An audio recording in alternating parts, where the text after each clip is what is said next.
magpakatatag kayo at huwag matitina. Magpakasipag kayo sa gawain para sa Panginoon. Yamang alam nyo, di nasasayang ang inyong pagpapagal sa Kanya. Amen.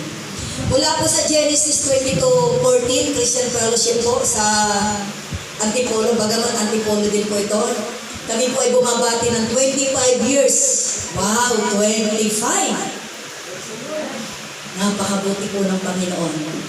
At salamat po sa Panginoon. Nakasama din ako dito, pero sandali lang. Kasi nagbubuntis ako ng panganay ko. Wow, kaya lang namatay. Kasi namakita niya ako. Hindi niya matanggap ako yung nanay. Tinatatawa ko lang po kayo kasi alam kong gutom na kayo eh.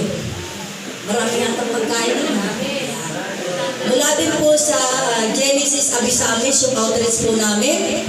Bumabati din po kami sa inyo na mapagpala at marami pang tao ang madala ninyo sa Panginoon. Amen. Gagamitin po yung bawat isa sa lugar na ito. Kanya-kanya po tayo ng lugar. Kaya gagamitin po tayo ng Panginoon sa iba't iba pong kaparaanan. Muli po, happy anniversary po sa inyo lahat.